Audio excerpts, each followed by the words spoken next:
Welcome everyone to another Legal Tech Talk session. My name is Frances Anderson and I'm the MD of NetLaw Media.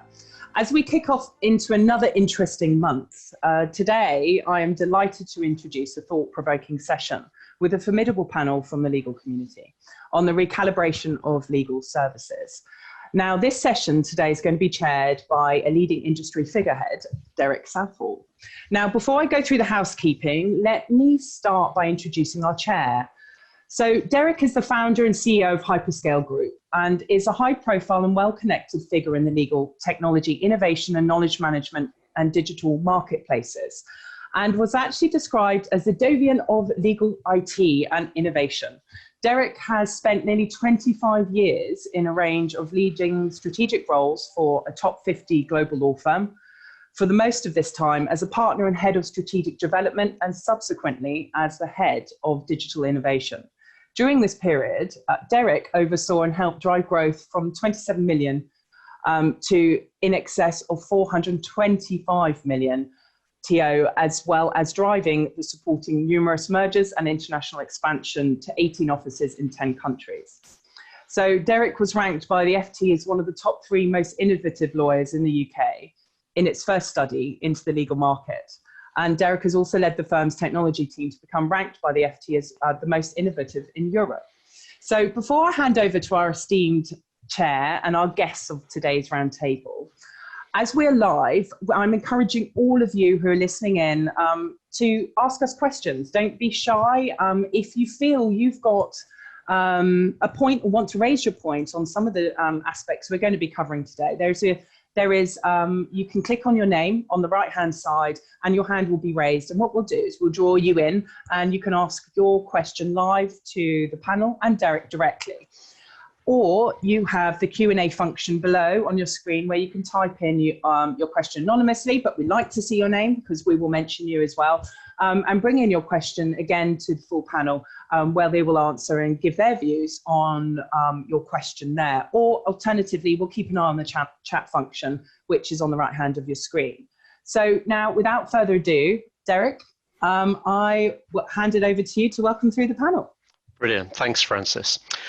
So Derek Southall, founder of Hyperscale Group. We've got a fantastic session today with a fantastic panel, and our focus is going to be on the recalibration of legal services. You know, what's changed with COVID? How has the marketplace changed? How do we need to adapt? What are the smart moves? I'm going to introduce the panel fully in a second, but in headline terms, we've got Adrian Cambridge of HFW, Adam Ryan of Freshfields, Sarah Chipping of RPC Tyche, and we've got Vladimir from Nuance. So like I say, we'll get them to give a sort of proper introduction about what they do effectively. Before doing that, I just want to sort of flag 3 things from my perspective, and I'll keep this brief. And this is sort of just my take from what I'm hearing from clients on the effect of COVID. I think the first bit, I think we've got to recognise as an industry, we were asleep at the wheel. COVID was on every major country's risk register. I think we got too complacent with things that didn't happen. You probably heard of exercise SIGUS, which is the big exercise that was carried out in the UK in 2016. All of the results were there and we were pretty much ignored. So I think when this is over, we've got to sort of refocus. The second bit is the line that summarises what's happened to me, a great line from Cushman and Wakefield, the property consultancy. They basically said COVID is an acceleration of everything. Every trend out there has been accelerated by 10 years. And I think that's been massively true in our marketplace. And that's certainly what I'm expecting to hear from some of our panel. Third bit is just an insight into probably the best line I heard from a managing partner, which was, he said it was like flying a big aeroplane, an Airbus A380, and all of a sudden you're hit by this most ridiculous amount of turbulence and everything goes bonkers and the luggage, plane's out of control, the luggage is falling from the overhead lockers. And he said we sort of we got control of it, but then we had no instrument, so we didn't quite know where we were going. And now some of the instruments have come back, but broadly, we've got things stabilized, but we recognize the marketplace going forward is going to be completely different. We need to be different, and that's the part now. I think that's where law firms are at now. They've stabilized, things are better than they thought, but they recognize the future is going to be different. So on that note, we're going to move over to the panel to introduce themselves, and then we're going to start moving on to the questions. And audience, please do feed in via the chat. So perhaps I'm going to go around in the order on my screen. Adrian, if you could just briefly introduce yourself, please. Good morning, everybody. I'm the head of IT operations for HFW. I've been with the firm around about 14 months. We have 19 offices worldwide and around 1,100 users, and I have a team of 50 in the IT department. I've been working in legal IT for 15 years, roughly. Worked before for Mishcon de Reya in the UK, Simmons & Simmons and Latham & Watkins in the Middle East. And my last role, I was head of IT for a private holding company in Abu Dhabi for one of the royal family. In my current role, as well as the day-to-day operations, I'm part of an IT leadership team that's been tasked with defining our future IT strategy based around the growth plans of the business. And the recent pandemic has forced us to rapidly adapt to meet the challenge, and I look forward to sharing my insights with you today on this discussion. Fantastic, thank you. Sarah, please. Yeah, so not so much a long intro as Adrian, but head of IT for RPC Tyche. My history has been very much with law firms. So Clifford Chance, Freshfields, Clyde & Go, HFW, used to work with Adrian. And I've shifted to the other side of working for RPC, but it's RPC Tyche, so we're a fintech business that's 50% owned by the law firm. But it's one of the questions that Derek's going to ask about that shift of what we do as legal services, and this is part of what we've changed. So we provide not just a legal service now, we now provide something that's quite niche to the insurance community. Brilliant, okay. If we can move on to Adam, who has got the best jumper of all of our panelists. Thank you very much. Good morning, everyone. Adam Ryan. I'm the Chief Legal Innovation Officer for Freshfields. I head up all of our kind of client-facing legal technology that we have in the firm. I'm a lawyer by training, but I've also got a technology background. I've been with Freshfields for 10 years, but trained with a law firm in Australia for 4 years before that. Brilliant. And if we can move on to Vladimir from Nuance, who are kindly sponsoring this session, please. Thank you so much, Derek. Good morning, everyone. My name is Vladimir Teodosiev. I focus on business development here at Nuance. I have probably around 9 years of experience now working with the legal sector and predominantly help businesses drive digital transformation in various shapes and forms. Fantastic, thank you. So we're now going to start moving on to some questions, but I think the first point, which I think it's really important to establish from all the people on this panel, is really what effect has COVID had on their businesses and how have they adapted? So it's very much a practical question to sort of kick us off. But Adrian, perhaps if you can sort of pick that up from your perspective, please. Well, I mean, there was a big fear that we would see a lot of drop-off in matters, certainly in the early stage. In HFW, we were quite fortunate that we carried a lot of business going into the first few months of COVID, which kind of took us through it. We did see a little bit of a drop-off, but we've actually been relatively okay so far. But it has put quite a strain on the IT department, and the business is very reliant now on our technology to maintain the working environment. And the working environment is where our users are now. That's where our offices are. So we've done everything we can to support that. Luckily, our VPNs have been holding up well. But there's certainly been a demand for better collaboration tools from our users to support our clients, and also to communicate with the courts. A lot of that's gone online, and we've had to make sure that our video conferencing systems have supported that. And we've also looked to try to cross-sell across our business, as opposed to going out and finding new clients, doing more with our existing clients across and making sure that they fully know and understand all the practice areas that we have and can support them. Brilliant, thank you. Sarah, how's it been for you? Has it all been dead easy, or has it been really difficult? No, I'd say it's been fantastic, actually. It's been one of them kind of tipping points of proving that technology does work. It was often, you know, that fear, certainly if employees asked whether they could work from home, is that trust wasn't there, that actually they were going to be as productive. But we've seen productivity go through the roof. It's great. It's really, really good. I think that, you know, there's probably been for many law firms, many business cases of kind of, you know, wanting to rely on technology, but it's kind of been a fear. You know, we have to come into the office to be able to work.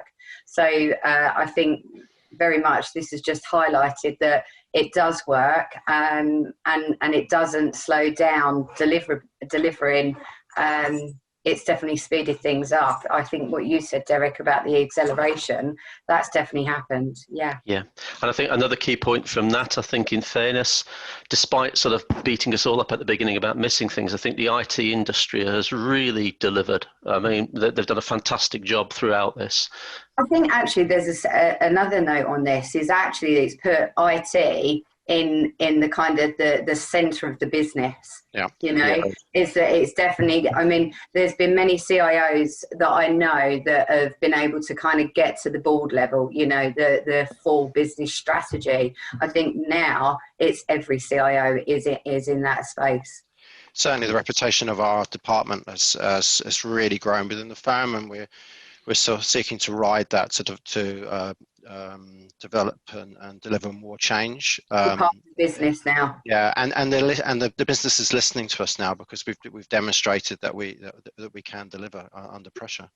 I think that's kind of a big shift that we're seeing in the legal industry. Like previously, it just used to be the lawyers that were responsible for delivering on mandates, and then a number of firms are looking at that problem very differently now, and they're seeing it's multidisciplinary teams, it's people with different backgrounds and experiences which are needed in order to be able to serve the client at the end of the day. So I completely agree that you know, IT, which used to be seen as more of a kind of back office function, is really coming into the front office, and you know, they're people that are being staffed on matters, they're client facing, and they're delivering. And I think that's a really important and fundamental change for the legal industry. Yeah, we're no longer in the basement. And I mean, Adam, from your perspective, I mean, what have been the main changes this has driven at Freshfields, and do you think this has helped the innovation cause? Has your job gone from being really hard to incredibly easy now?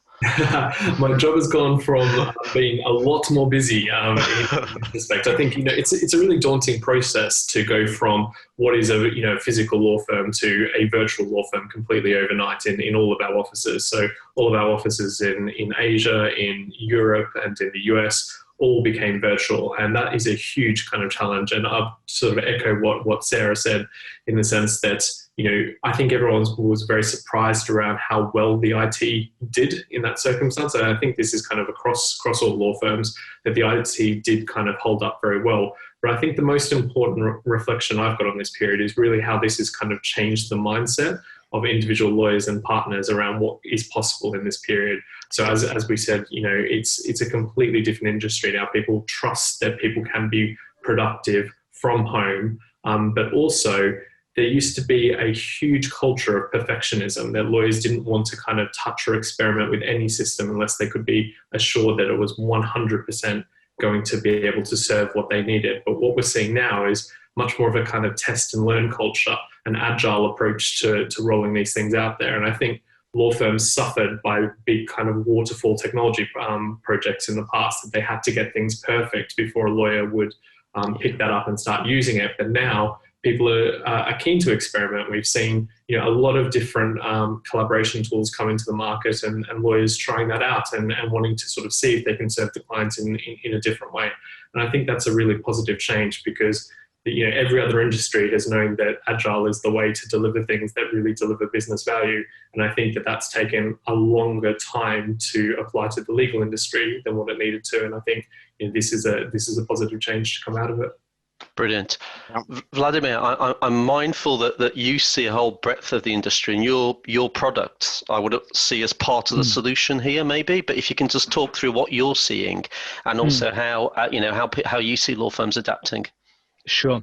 Well, thank you for that amazing quote at the beginning, and I totally agree with that. We have certainly seen an acceleration in the kind of the digital agenda and the transformation kind of area. So I think we've been very, very busy speaking to clients, and we feel that we are more relevant now, more than ever, and we have fantastic solutions that help people. And again, in terms of what Adam said, I feel that they're more open to kind of have a look into probably doing things in a different way. So doesn't necessarily mean that if something was done in a specific way, it was the best way.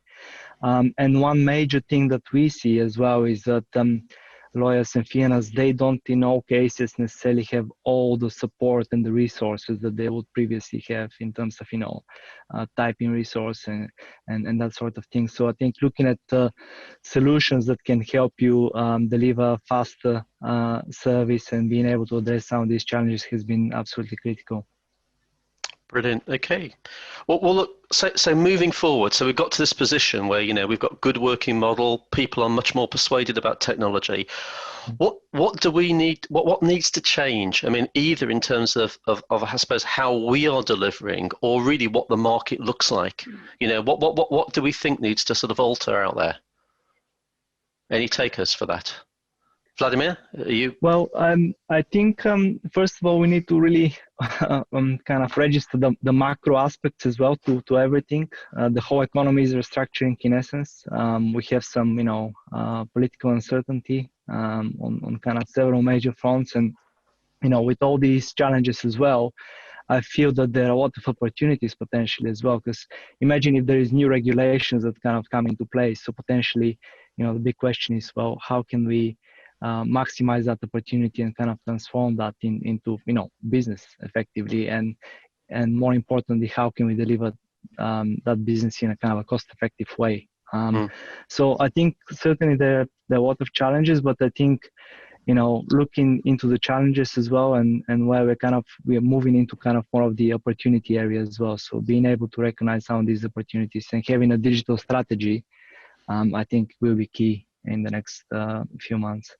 I think one of the challenges is people, mental health, and we need to get a better support, because I mean we've been working from home now for quite a while, and it doesn't look like that we will really ever go back into how we used to work ever. There's going to be a lot more that needs to address support of kind of that home working. Even if you prefer to work from home, we still need to do a wrap, certainly around, we hire a lot of graduates, and the training is definitely so different now. You almost feel very, very sorry for someone that's just coming new into their career, because I learned everything really by kind of sitting next to someone, listening, shadowing. You can't do that. And then there's an additional on having too many meetings. I just feel like I'm back to back in meetings, and a lot of the conversation might be small talk, but you feel that you have to do that small talk because you're just making sure that everyone's okay. So I think that's going to be the challenge, is just making sure that the health, the wellness of our people is there. Adam, Adrian, go on. You were going to say my team very much missed the social interaction that they had. Even on a Thursday, we'd always go for a pint and chat and unload together and work together. So we have a session almost every Friday. We call the Teams Tavern, where we get together and we just talk about. Sometimes we talk about work, but we just talk about what everyone's doing, and it really kind of keeps the team bonded together, which is really good. But it is a struggle. On the flip side, also, some of my team, I don't think they would want to come back into the office. I think coming back now, obviously they're a little bit worried about the travel aspect of it, but it might well be difficult to encourage people to come back into the office long term. So that's certainly going to affect the way in which we design our offices in the future. Definitely, HFW, I'm sure, will reduce their floor plate and look at more kind of agile working with hot desking and breakout rooms for video conferencing, etc. So yeah, it's the future is definitely going to be a bit different. 6 to 12 months, I think.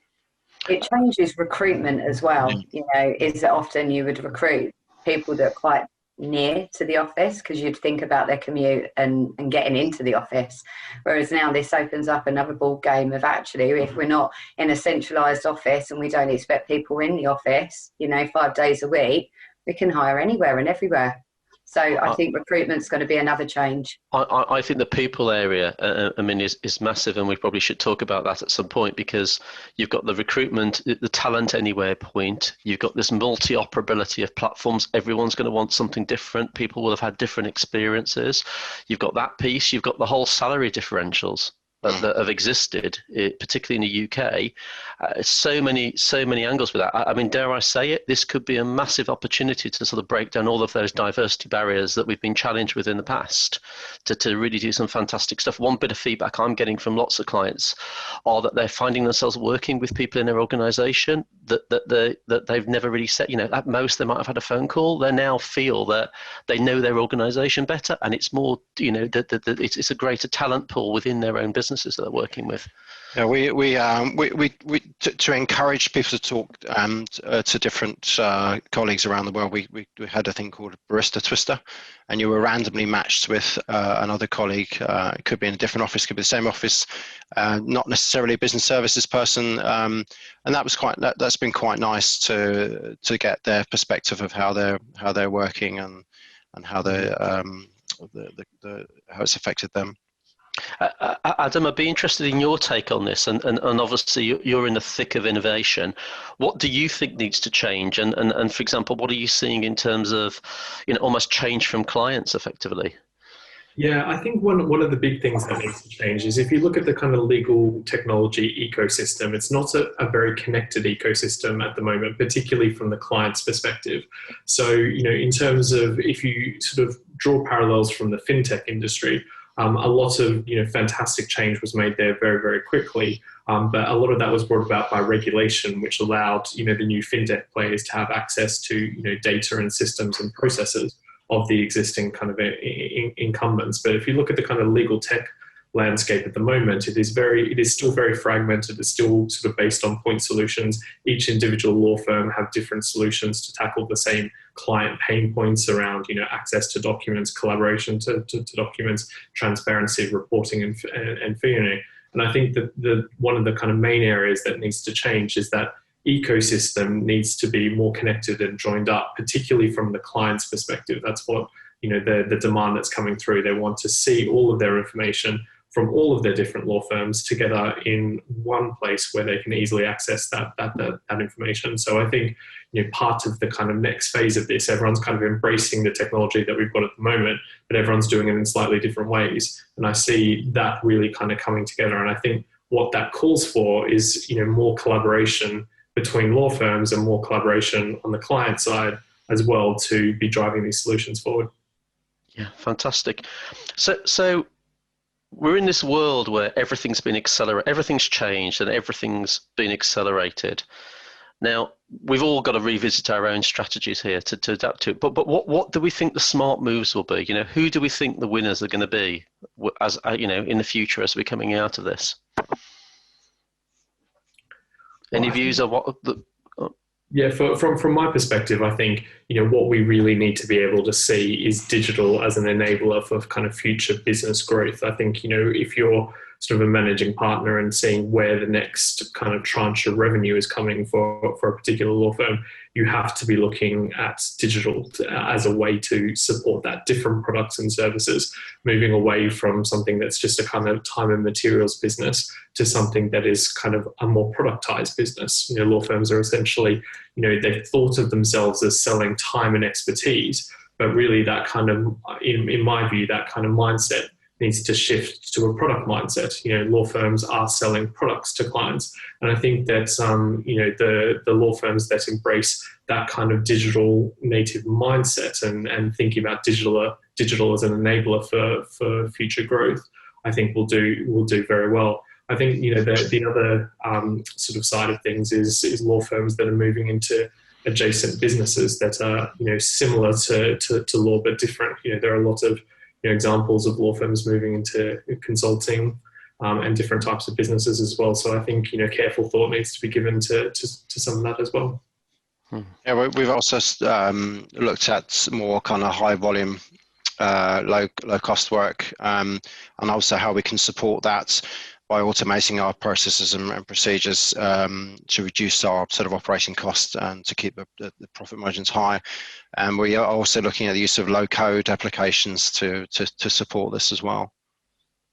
The low code piece has got, I mean, it's interesting. My own view, one of my own views would be this is going to be the era of no code. I just think there's so many things to deal with in different domain levels that unless, as part of that, I'm not saying it's going to be the only solution, but unless you can get tools like that enable people to actually do great things themselves, you're never going to cover the ground, and you've got to have a governance model within that. But that is one practical way forward. We've made a heavy use of kind of low code platforms. I think they're incredibly successful for being able to bring sort of IT and lawyers closer together, and being able to do things in the right way. Derek, you mentioned having an important governance model. I think that's the key part of it, that you enable people to experiment and try things out in a kind of proof of concept phase. But any time that you want to go further than that, there needs to be kind of checks and balances. And that's what we've done with our kind of low code platform. We've sort of made it sort of freely available for people to experiment and test and try things out. And the moment that you want to turn it into more of into a product, into a kind of a client-facing product that we would have at the firm, you need to go through a governance process to make sure that it's been built in the right way, that it's scalable, that it's meeting the business needs, and so forth. But I do think that is a really powerful capability for law firms to leverage. Vladimir, I'm mindful that you see the marketplace, and not without breaching any confidences with particular clients, but what do you see as the cleverer moves that you're seeing some of your clients make? Absolutely. Well, embracing some of these changes and embracing digital, I think, is absolutely the way forward. Looking also at partners that understand what they're doing. They've been in the marketplace for a long time. They kind of have this overview. They can share some of this knowledge and expertise. Also, looking at ways that, again, to introduce technology that can make fairness probably a bit more self-sufficient as well. Actually, I had a personal experience during this whole thing because I needed some legal services, and I found that it was a bit difficult really to find the right people initially. I think there was a bit of a delay in terms of people coming back to me, and again, the marketplace is changing now that things are becoming more virtual. I think clients will be shopping a bit more. So they wouldn't necessarily go for something that is kind of in kind of close geographical proximity. So they might be looking at other places. So I think ultimately it will be more competitive. So the firms that can deliver that expertise in a fast, efficient way will be the ones to kind of win. And I think digital is really the enabler for all this. Moving on, I think one side benefit, if there is a silver lining of something like COVID, and that's we've gone through this period where we heard less about the B's, namely blockchain and Brexit. They've been forgotten, okay, in the midst of this, although we have heard more about Boris. But the nature of how things are changing, I mean, we're obviously seeing real shifts in user behaviors. We're seeing forced shifts in culture. I mean, you talk about the sort of team tavern, but the working environment is miles away from what was a year ago. Shifts in digitization. I mean, there's almost unprecedented change on multiple levels. So how as organizations do we respond to that? And obviously tied in with that, we're seeing a change in what clients want as well. I mean, how do you think is the best way of adapting to that? What are the clever ways of dealing with that? Well, I think what has kind of transpired as well is that it would be good to kind of go through the whole process and the workflow and the different components. So again, coming back to the point from the previous comments in terms of speaking to people that you wouldn't normally speak to before, I think really going through this resource rationalization program and understanding what's available and then optimizing resource. I think that would be quite key as well in terms of it's kind of a bit of a cliche now, doing more with less, but I think as Sarah mentioned as well, like the fact that we don't see that much face-to-face interactions, I think means more meetings, more documentation, and ultimately, we want to have the tools at work that would allow us to, adequately separate the business and personal life. Because it would be very easy to kind of burn out if you're kind of working out of hours all the time and not having that social contact. So I think. Again, going through the process of knowing your business, I think, technology is great in that respect because it can give you the ability to make informed choices, being able to quantify a process from start to finish in terms of time, in terms of, and the cost involved in delivering services. I think we're... So I was going to say, I think we're probably a little bit more ambitious now about where we see the future of our tech. We sort of talked about taking phones away from people and giving them soft phones. Well, we can do that now because people are used to it. But now we're talking about, well, let's replace the whole phone system and let's go for a hosted phone system because the current system doesn't support our ability to work anywhere on any device. And we need to work anywhere on any device. So we're being a lot, I think we're being a lot more radical in the way we're thinking, and the business is keen to support that now because they've kind of seen how tech has enabled them to continue working, and now they kind of trust it a bit more. So we can push that a little bit harder for greater change than perhaps we could have done 6 to 12 months ago. We're completely in that space as well, Adrian. We're completely cloud. So we have no mobile phones, it's soft phones. We don't have any servers that we need to kind of maintenance, on-prem I'm talking about. So it's completely in the cloud.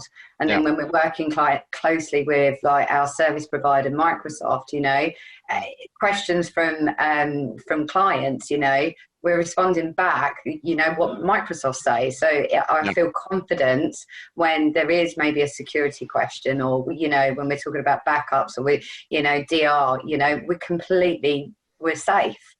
And I think that because we're using now the services. We're not doing it in-house anymore.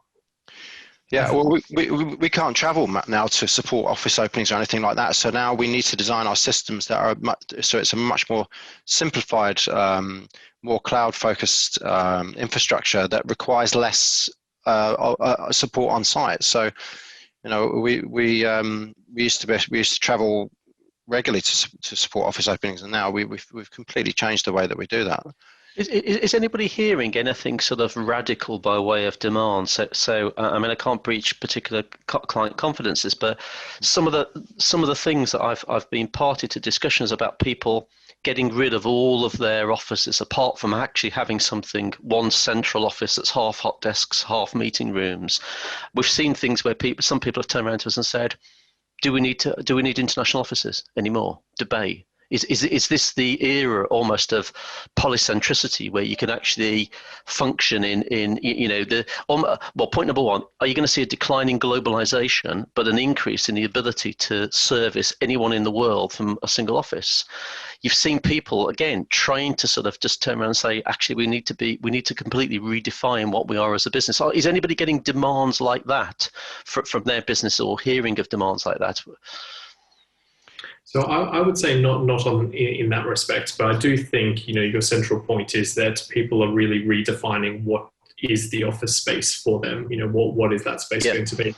Very much turning it into much more of a kind of a collaboration space for clients and for the internal lawyers, rather than, people going to sit in kind of sell your offices. But I do think, the demand still seems to be there from clients that they will want some kind of face-to-face interaction with their law firms, and there needs to be kind of space to facilitate that. So from my perspective, So I'm not sort of seeing a desire from clients not to have any kind of physical contact with their legal advisors going forward. But what I think that does is it changes what the spaces become. The spaces have to become these very high-tech enabled collaboration spaces, which allow people to be dialing in from multiple different locations. It requires them to be able to all be working on the same document, seeing all the changes that are happening on the screen at the same time. So I think from my perspective, there is still a need for it, but I think the function that it serves becomes very different going forward. This is an interesting area to explore. What does everyone else think is going to happen with real estate from law firms, and what are clients going to want of you?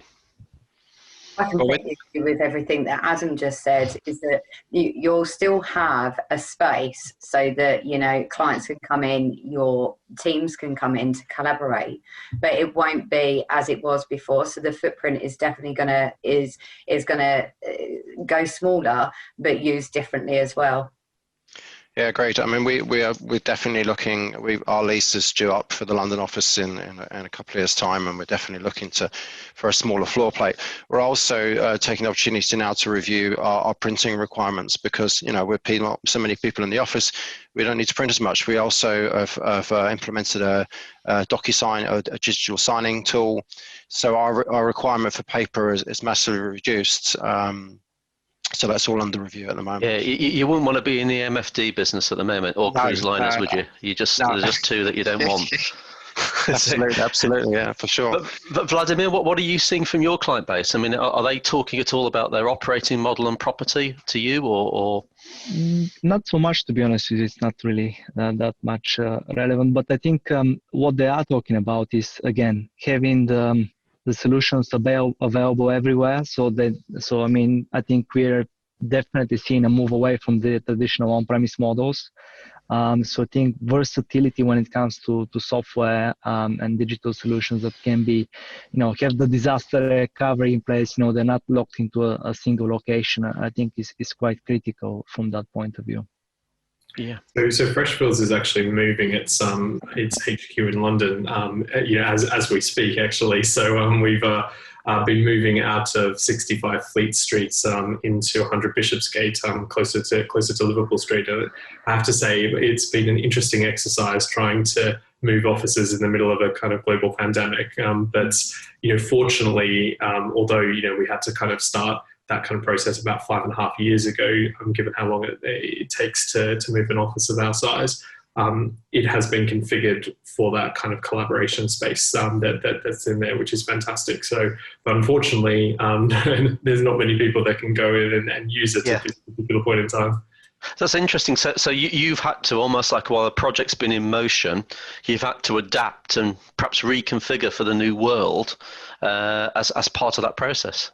Yeah, exactly. And, when the kind of first lockdown hit in the United Kingdom, that paused construction of the new building for some time. They were able to come back in and get it on track. But fortunately, the design decisions that were made previously had enabled it for, it was designed to be, a very, very effective collaboration space. So thankfully, those decisions were made at that particular time. So we're able to continue to execute on that. But, it's been an interesting experiment, because we were talking before around, whether people needed physical phones or not. There was a very big debate going into the office move around whether or not we needed to be putting, physical phones on each individual desk. And I think the conclusion that they come to is it would be too much of a stretch to not give people physical phones, because they wouldn't be used to just relying on a soft phone on a laptop.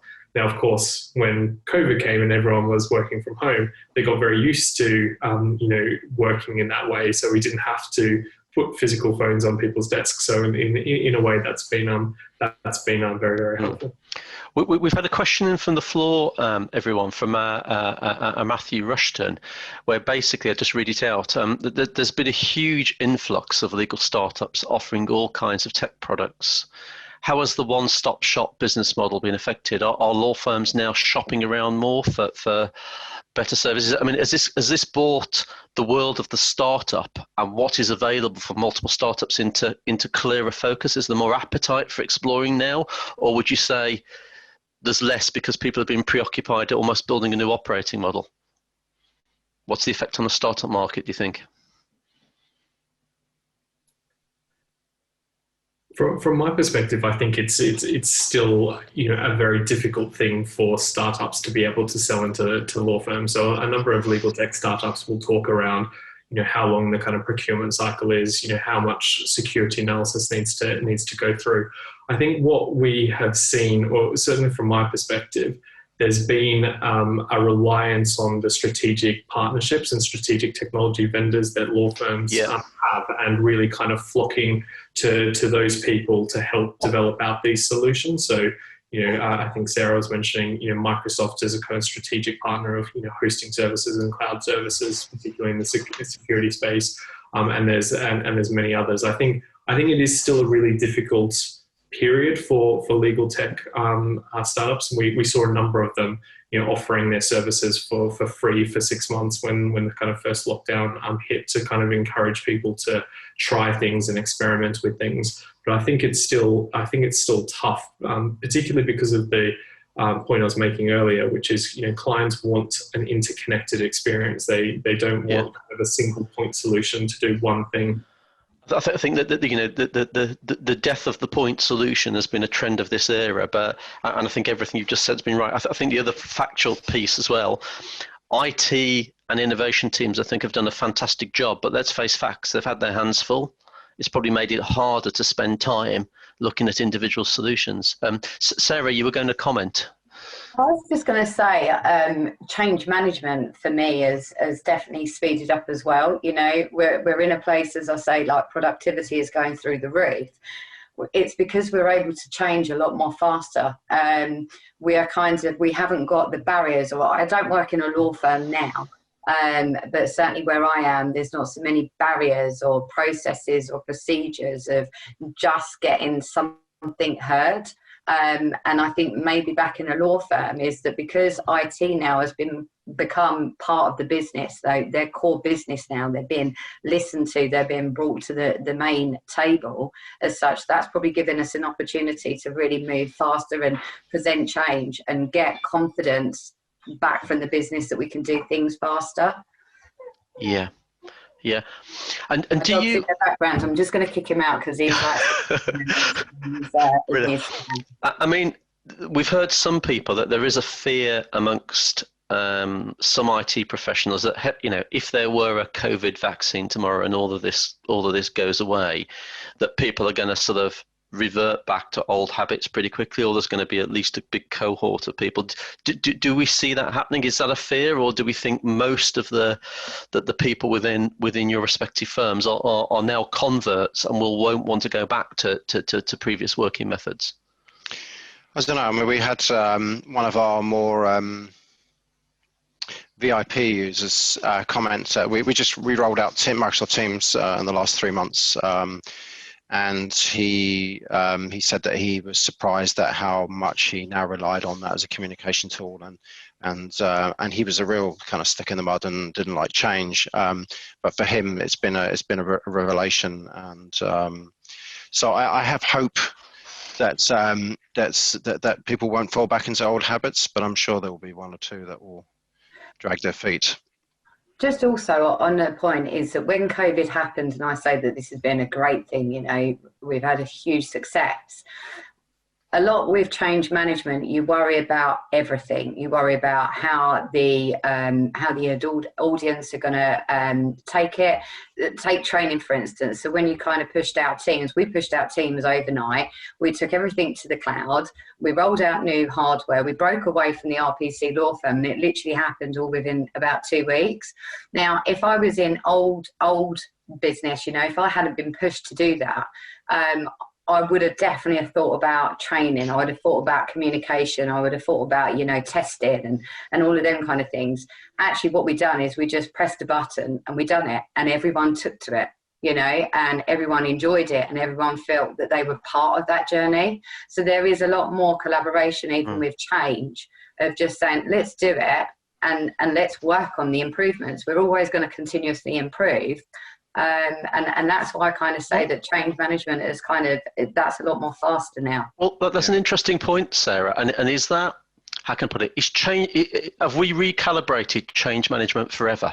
So if we're sitting in a year's time post-COVID, do all the old rules go out the window now? And actually how we do change is like this because we know it works. From my perspective, I think it depends on what you're talking about. I think because teams, for example, we're seeing this kind of shift around the apps and things that we're using for business purposes and for personal purposes blurring. And I think the way that you can get away with something like that for teams, because it does feel like a consumer app that anyone can kind of pick up and use without any training. I think other types of systems require a slightly, you know, different approach. Something like, you know, Adrian was mentioning e-signatures before. There is a whole lot of training that needs to happen with, you know, electronic signatures that people need to be aware of. They need to be aware of, you know, the tax implications. They need to understand how the technology works, so you can assess the tax consequences of doing it. If you're in continental Europe and you have qualified or advanced electronic signatures, there's a whole nother process that you need to go through. You need to understand what are the things that need to be there. So from my perspective, I think, you know, Sarah's 100% right that for some systems you can just do that kind of flick the switch overnight and people get used to it and they actually enjoy it. They like getting new features and new services. I think some other things you need to take a bit more of a kind of cautious approach to it. Yeah. We actually, we actually found with teams that initially the business was a little bit scared of it because they were like, oh, it's a communication tool, we can give legal advice and how to record that. And initially they wanted to kind of stifle it, but we had to kind of fight to allow the kind of free speech, if you like, within the platform. But it allowed us to engage a lot more closely with the risk department, which we hadn't done before, and they were able to help us to kind of with the governance of that tool. It's Vladimir, what? I was just going to say, Sorry, go on. is that with change, from my point of view, is that you lock it down as much as you can, okay, but you introduce the thing, and then it's over time that you start to then understand it, and you're getting that engagement with risk, and actually you've got then not IT dictating of what you shouldn't be doing. You've actually got the business going and the clients feeding in to say, can we do this? And that's then how you kind of then expand on that tool kind of thing. Vladimir, you were nodding vigorously there. Yeah, so I think, well, some of these changes are long-lasting. I think, you know, I've prepared myself mentally that things, you know, will be like the way they are for a long time. But, you know, Adam picked up on something very interesting, and we've actually done a legal survey not so long ago. And I think, again, there is definitely a blurring between consumer and professional apps. And I think that's a new challenge that people need to address, because, you know, you don't want fee earners to become very creative and, you know, start using things that have not gone through the audit and the due diligence, and, you know, because sometimes people speak to me and they say, well, oh yeah, speech recognition, I already use it, you know, I've got my mobile app and, you know, I use Siri and things like that. And well, and the big question is there, well, where does the data go? And, you know, you shouldn't be probably dictating confidential things on Siri and things like that. So I think the changes are long lasting. I think definitely embrace change, but again, I think we will be meeting new challenges as well, and making sure that, you know, with all these technologies that you have the data custody and the data stewardship, and that everything is secure. Well, that's a really neat segue to a question which we've had in from Nick Marfleet on security. I'll come on to that. Just one observation on this. I mean, one thing we are seeing is more of a demand, again, an expression I heard, which is almost the UI is the new culture, where every business will be working in a slightly different way. Well, what's becoming the user interface of technology has always been important, but it's never been more important. So we're being asked to sort of get involved in lots of dialogue, talking to people to understand what's working, what's not working, etc. Because everyone recognises your operating platform going forward, your virtual operating platform is becoming disproportionately important and will do for both productivity, user, staff retention, etc., etc. But if I come on to the security piece, we've had this question from Nick, and it broadly, there's obviously been lots of change and the move from print to electronic effectively, but with more of a shift to remote working, has this stretched information security for everyone's organizations? Do we feel that this has expanded risks, opened us up to different risks, views, and how are we dealing with that? Well, actually, it's for us. My colleague Carl Knowles, our head of cybersecurity, it's enabled him to push to get us a stronger security tool presence. Now we just actually signed up with CrowdStrike, and that process would have taken probably 6, maybe 8 months to get approved. But our managing partner and the board are very much aware of the additional risk that we have now with people working remotely, and we're very keen to push that tool forward. So for us, it's been an enabler to improve our security across the board. Yeah, any other views, Sarah? With this comment also is that now you've got the, I'm not a CISO, but cyber certification, when we were working in the office, that's what we looked after and that's what we managed. Now we're kind of working remotely. You have to look after people's home networks, or that's what's expected. That would be part of the certification. So I think this is where we get the business cases for CrowdStrike and Qualys and all these great tools. That's because we have to, for security. We have to see what they're doing because they're not in an office, they're not on a network as such. Yeah, we've seen also a lot more demands from our clients doing analysis of our cybersecurity tools and how we hold our data, how we secure everything. So the demand is there from the clients anyway, so we need to respond to that. Adrian, your voice is slightly breaking up. It might be a network issue. My broadband died again, but I think it's come back up. I'll swap back onto it again now. So yeah, this is my new obsession in life is spotting any form of open reach van in any road near me, just because you just know something's going to go wrong. But Vladimir, I think you raised a really interesting point, and this is something I'm hearing from a number of firms. I mean, you used the example actually. You wouldn't want people dictating on Siri, because you don't quite know where that information is going. And you're hearing actually a lot of concerns about a range of issues, but not the least mobile phones, as in people are taking photos of things to work because they can't print and do all of these different things. Is that something you're seeing, if you like, become an area of concern for law firms, or they're raising the bar in that area? Well, I think yes, but I think more importantly, I think clients have an expectation that when technology is being used, that it's kind of secure, and that can potentially, the impact of a breach or a security issue of any nature can be quite significant. And we hear about these ransomware attacks and things like that. So at the end of the day, for each client, their case is their most important case, and you're kind of consuming a service. You want to make sure that it's kind of delivered in a good way. So absolutely, yeah, I think having the certifications, having these kind of stress tests for any solution is quite key. But definitely the subject of cybersecurity is kind of a hot topic at the moment. Absolutely. Yeah.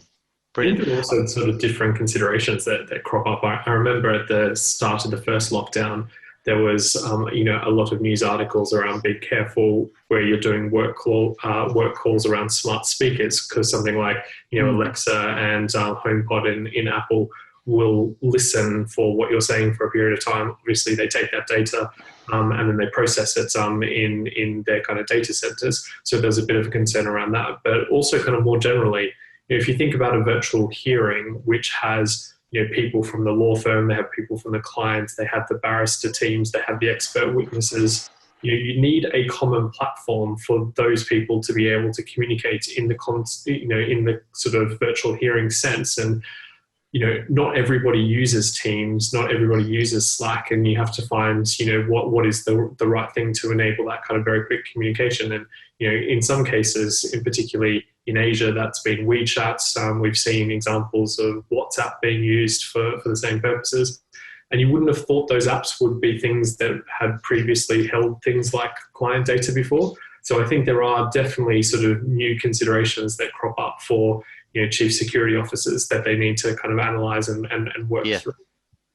I'm going to force the panel to sort of multitask now. So I'm going to give them a question, but then I'm going to give them advance notice of the question we're going to close on, because we've got about 5 minutes. So the question we're going to close on, which is literally a one-line answer from everyone, is if you were appointed managing partners of your firm tomorrow, what would be the biggest thing change that you'd make? Okay, I want to hear one line from everybody to close this off. But before we get to that, I'd just like to explore this, how we're seeing client demand changing.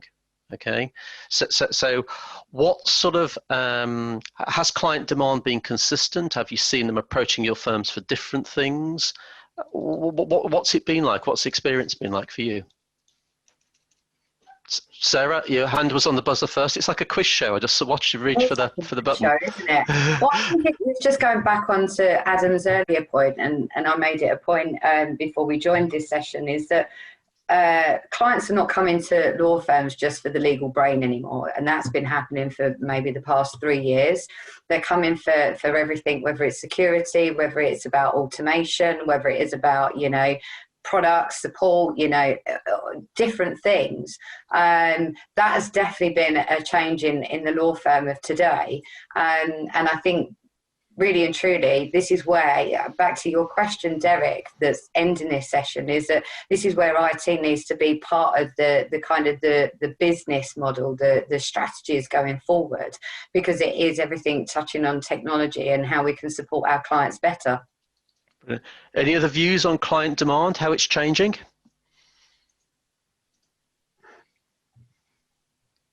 Adam, I'm looking at you here. You must be seeing all sorts.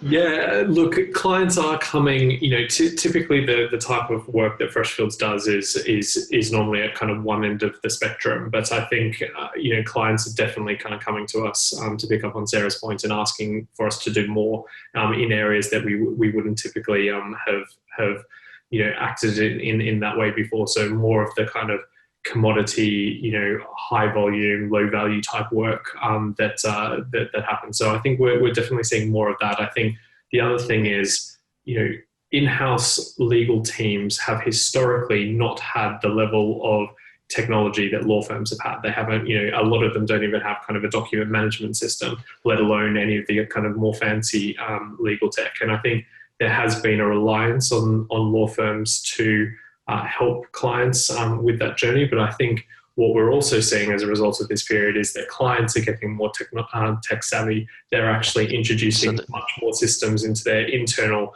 legal departments that they're looking to us to interact with and feed data into. And I think that's a bit of a shift in terms of what's happened as well. So, and I think that's a really positive change for the industry. It's interesting.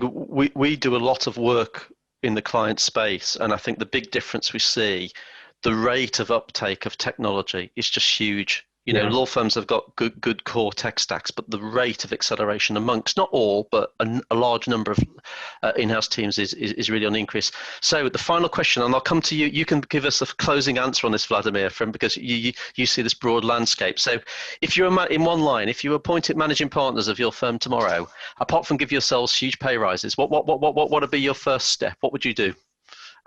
Anybody first takers? For me, I think we need to get closer to our clients. We need to link our systems and services in an innovative way to give more value add to our clients, but allow our clients to give us more business, flow more business to us. Become so close to them that they just it's difficult for them to leave. They want to stay with us because they get such a great service and they know exactly where they are. They see their Power BI reports of their matters, their billing, it's that tighter link in communication and workflow with our it's a clients. great point, because I think many of our systems have been too inward facing as opposed to externally facing for years, and I think there's probably Absolutely. a shift in balance. Adam, what would your first proclamation be? Three things. I think there'll be three focuses. The one is on people and culture, because I think that is incredibly important. Second, cost base. And third is really pushing forward digital as an enabler of the future business strategy. So that would be my three areas of focus. Sarah, I can imagine you as a managing partner. Yeah, I know. And what Adam just said is 100% all three of them. It would be making sure that I'm looking after our people, because at the end of the day, if we don't have the people happy, then, the job's not getting done, or the clients, they're not going to be happy. Looking at the cost, so cloud first, looking at premises, all of them kind of great things. Yeah. And the last, I would say, more collaboration, transparency as well with our clients, because I would say, look, I want to work with vendors that really understand what my concerns are and my challenges are, and I want to build up a partnership. That's the same as what I want to have with my clients. Yeah. Vladimir, closing thoughts on this? Thank you. Well, if I was a managing partner, I would definitely want to make informed choices about anything related to the business. So I think the first thing that I would do is have a look at, for instance, the kind of the dictation throughput, how many hours are being dictated, who is typing those, and what I'll probably find out, because I can see that there's a kind of a symptom in the market, is that many fee earners would not have any infrastructure behind them. So basically they'll be self-typing and spending a lot of their time, and we can see as part of our legal survey that lawyers are doing more work, but that doesn't necessarily translate into more business. So the first thing that I'll do is have a look into investing in tools that can help them generate more capacity, and probably I'll call Nuance for that purpose. Yeah, brilliant. And again, not really for me to answer, but this probably reflects demand. I think I would absolutely be completely focusing on optimizing my operating model, and completely, let's face facts, for years law firms have operated on PMS, document management, CRM. That model's 25 years old. You just need a new model. I think there's lots of stuff missing. I think that whole operating platform is key. Massive thank you for the panel. Without exception, everyone has been brilliant, and it's been a lively discussion for which has been really valuable. Big thank you to NetLaw Media. We've got the next Legal Tech Talks is going to be on the 18th of November at 3 o'clock. So please do tune in. I feel like I'm a radio broadcaster here, but I do tune in as the expression. And the focus then is going to be transformational leadership. So again, massive thank you to the panel. Huge thank you to NetLaw Media. Thank you to everybody who has joined in, and particularly those people who fed in questions. And please do subscribe for the next session as soon as you can. Thank you very much.